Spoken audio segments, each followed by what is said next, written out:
What up, YouTube? Coming at y'all with another bike video. As you can see, the bike look totally different now. So in the previous video, you guys saw that I disassembled the bike. So what I did was I disassembled it. I stripped the paint off of the frame to the bare metal, and then I etch and primed it. Then I started thinking, I'm not really certain what I want to do with the frame yet. I've been kind of thinking about molding it. That's something I've been wanting to do for a long time, is actually do a molded like lowrider bike frame. Obviously, I build more BMXs. That's like the main bikes I build, so I don't do too many lowrider bikes. So since I haven't done one in a long time, I'm like, man, maybe I should go ahead and mold it. So I'm thinking about molding the frame, like pretty much just, I kind of just want to do the tank, like weld all this in right here. Some people do like the skirt back here, but I don't think I'm gonna do that. I kind of just like it open where I can still run like a chain guard. But I'm thinking about just welding that in, making like, they call it a Bondo frame. But yeah, also you can see I mounted the new wheels on there. Totally different look. I feel like I can give it an old school look.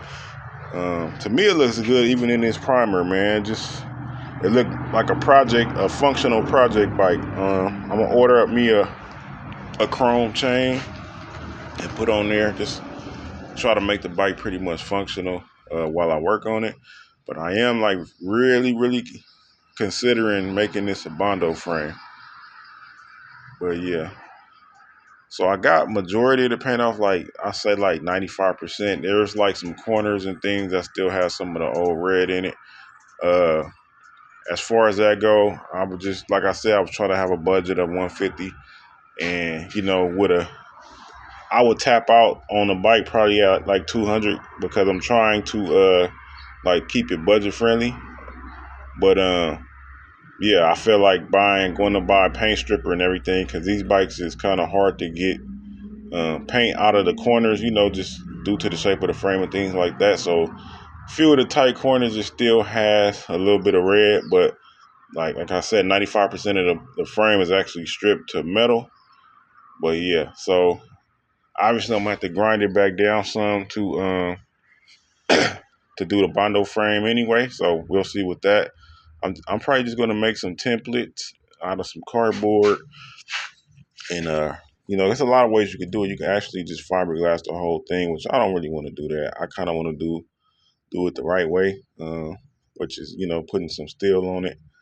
But yeah, so I'll probably just get some cardboard, make some templates, and kind of see how it looks. And if I like it, I'll cut it out of some sheet metal, tack weld it in, and then just do my body work over that.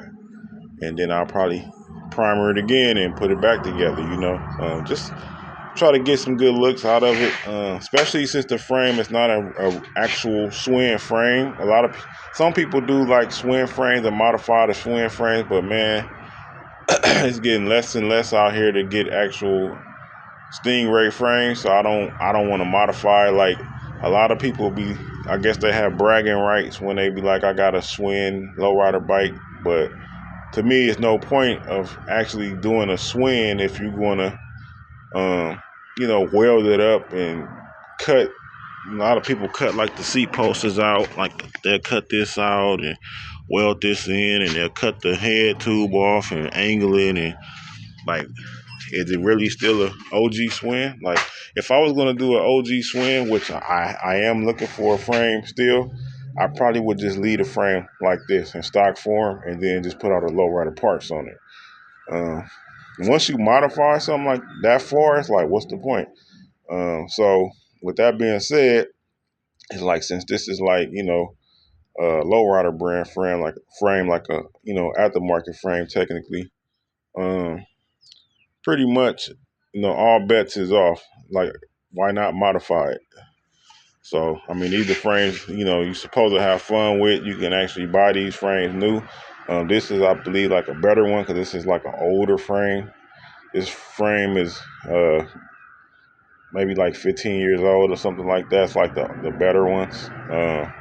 As you can see, these have like I feel like they have like a different rake to them or something. Like, I look at a lot of the newer ones, they don't have this same rake. You see how this bike is kind of just, it has a different rake on top of the forks being more bent than the normal forks. That's why, if you notice, it has a real nice profile stance to this bike versus like a lot of other lowrider bikes.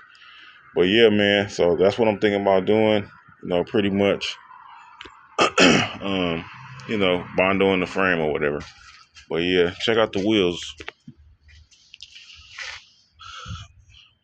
Real clean, man. I really like these wheels. Something else I've been thinking about doing on the OG Swins, they have like different versions of the hub. They have like red bands, blue bands, whatever. Thinking about whatever color I do the bike, put the strip, paint the strip right here, because this is where it would normally be painted. Paint this strip the color of the bike. So that's, you know, just a few little trick things. Also, I want to show y'all, man, look at this bullshit C-post. That's what the previous owner did. I just stuck it in here just to mock the bike up. Obviously, I'm not sitting on it. I don't have a screw in it or anything. Man, look at that. That's crazy, man. But yeah, I do have another C-post. I just got to cut it down because the C-post I have is down there as long as this right here. So obviously, I got to cut it down. But yeah, man, looking good. Still kind of, you know, working on the concept. But yeah, I do want to make it nice. And, you know, obviously people want to spend a little more and it'll be more desirable to sell, you know, doing it my way, put my little touches on it. But yeah, man, just wanted to update y'all on Lowrider bike. All right, y'all.